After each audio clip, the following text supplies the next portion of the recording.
Ce podcast est réalisé avec le soutien du Centre pour la cybersécurité Belgique.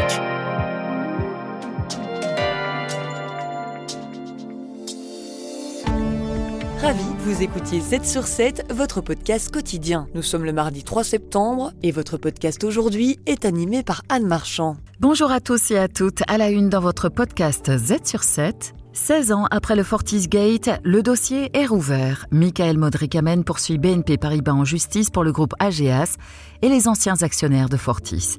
Il réclame 11 milliards d'euros. Nous demandons des dommages et intérêts à titre individuel de 3 € par action Fortis de l'époque, 1 € de dommage moral et 2 € de dommage matériel. Le prix du gaz augmente, mais jusqu'à quel prix ? Adel El Gamal, professeur en géopolitique à l'ULB, explique l'impact des conflits en cours sur le prix du gaz. On sait qu'il y a d'énormes tensions géopolitiques qui peuvent avoir un effet énorme. Des analyses et une pochette magnétique contre les téléphones dans les classes. Restez à l'écoute pour tout savoir sur l'actualité. Z sur 7 à la une.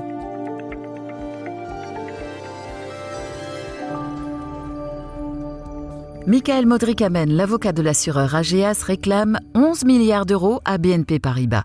En 2008, l'affaire du FortisGate éclate et l'État vient en aide à l'entreprise. L'État va dépecer le groupe en vendant d'une part les activités néerlandaises à l'État néerlandais, à l'État des Pays-Bas, et la partie belge sera cédée à la SFPI, qui est le bras armé de l'État, et concomitamment, immédiatement dans la foulée, à BNP Paribas. Le prix de cette vente pose problème car il aurait été mal évalué. Déjà en 2008, Michael Modric-Amen et l'entreprise Deminor, qui défend les actionnaires, avaient engagé des poursuites contre cette vente. Le résultat, l'annulation de la branche assurance de Fortis Ageas. C'est d'ailleurs pour eux que Michael Modric-Amen réclame un dédommagement, ainsi que pour plusieurs actionnaires Fortis. À peu près un bon millier d'actionnaires. Nous demandons des dommages et intérêts à titre individuel de 3 € par action Fortis de l'époque, 1 € de dommage moral et 2 € de dommage matériel. Ce nouveau procès suscite des réactions mitigées. En 2018, Deminor avait remporté un procès qui avait permis de restituer plus d'1 milliard d'euros aux actionnaires, comme l'explique Pierre Noton, directeur de Deminor. Je pense que c'est un peu réouvrir un dossier qui pour nous est réglé depuis très longtemps. Ça fait 5-6 ans qu'il est réglé. La vente a été parfaite. Donc je vois mal une quelconque indemnisation intervenir à ce stade-ci. Ce procès démarre ce mardi et va continuer jusqu'à la fin du mois d'octobre. Z sur 7 à la une.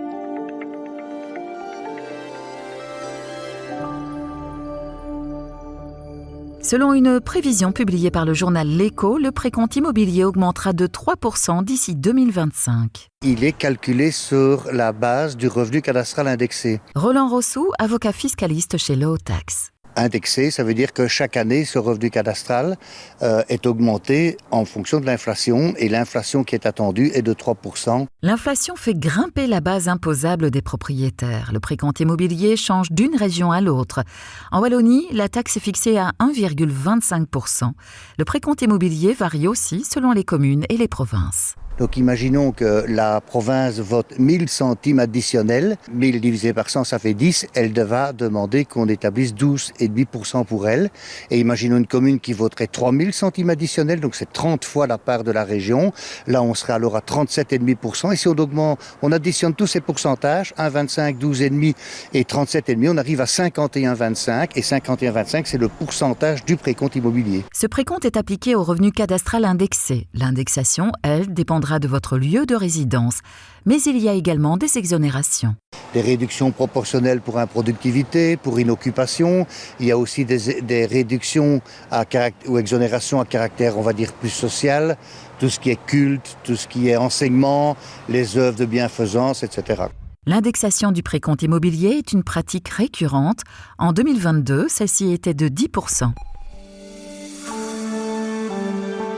Z sur 7 à la une.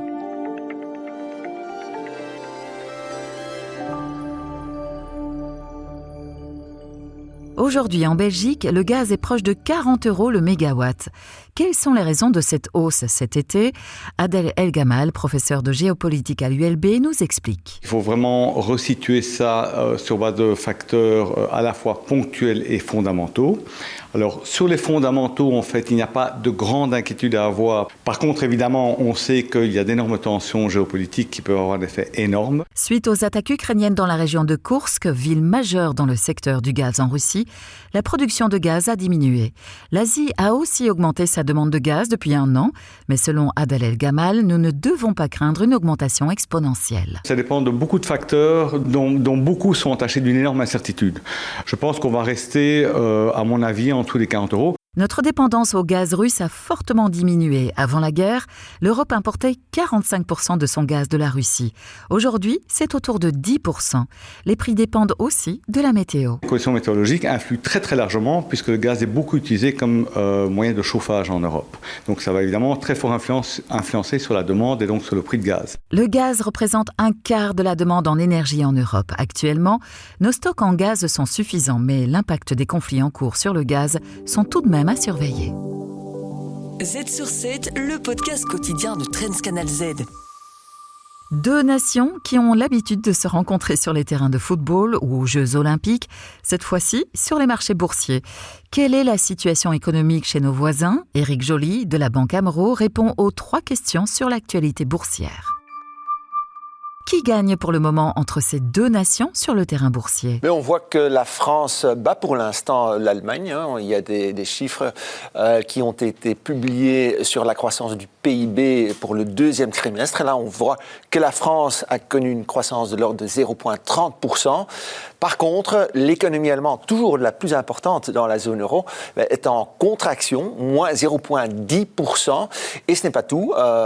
Pour les mois à venir, la majeure partie des analystes tablent sur une croissance du PIB français de l'ordre de 1,30% contre seulement 0,20% pour l'économie allemande. Quelles sont les causes de ces différences ? Il y en a plusieurs. Ce n'est certainement pas le fait que les Français auraient acheté beaucoup trop à crédit. Ça, ce n'est pas le cas. Mais ce sont les exportations. Ce sont les exportations françaises qui ont drivé cette croissance. Et c'est un peu bizarre, puisque normalement, les exportations, c'est quelque chose qui compte pour l'Allemagne. Cette fois-ci, c'est l'inverse. La France va-t-elle continuer sur sa belle lancée sur le marché boursier ? Et l'Allemagne va-t-elle réussir à la suivre, Éric Joly ? Je ne le pense pas. Donc, quand on regarde les prévisions, on voit que la majeure partie des analystes tablent toujours sur une croissance de l'ordre de 0,30% pour le PIB français. Grâce au JO, il y a énormément de touristes qui ont visité Paris et la France. Ça a quand même donné un coup de pouce au service.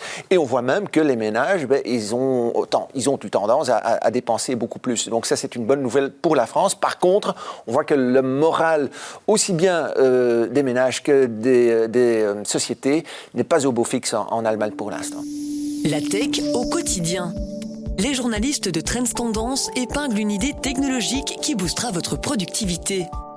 C'est la fin des vacances, les jeunes rentrent à l'école, les feuilles de cours remplacent les téléphones, mais pour certains élèves, la transition est compliquée. Une entreprise belge a créé une nouvelle pochette magnétique contre l'utilisation des téléphones en classe. Nous retrouvons Christophe Charlot, journaliste chez Trends Canal Z, qui répond aux 3 questions clés sur la création de cette pochette.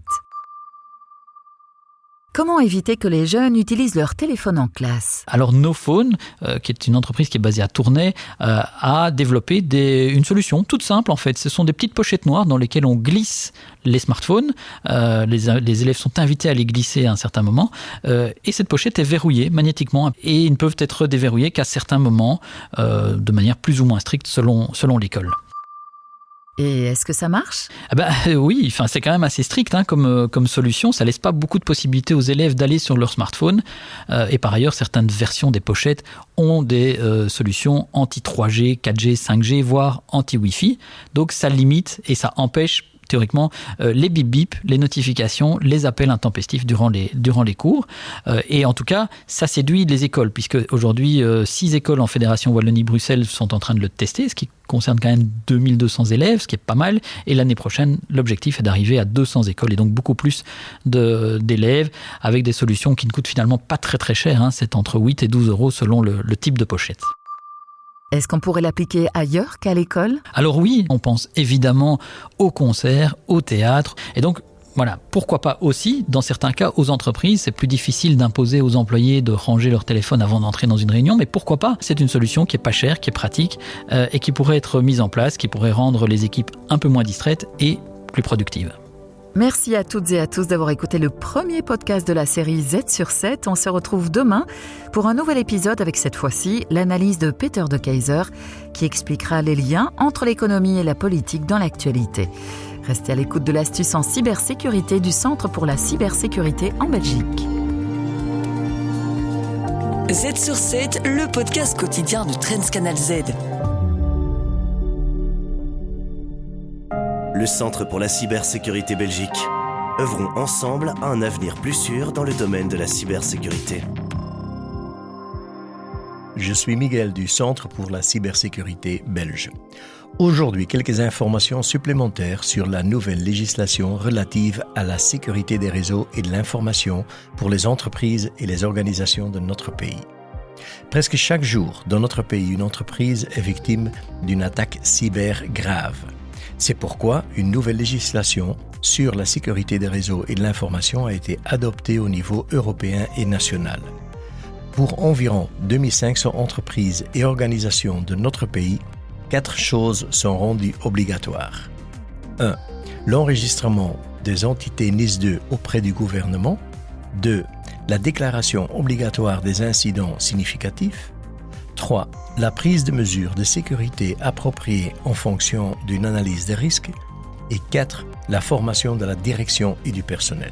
Si vous souhaitez obtenir des informations supplémentaires, rendez-vous sur atwork.saveonweb.be. Le Centre pour la cybersécurité Belgique. Œuvrons ensemble à un avenir plus sûr dans le domaine de la cybersécurité.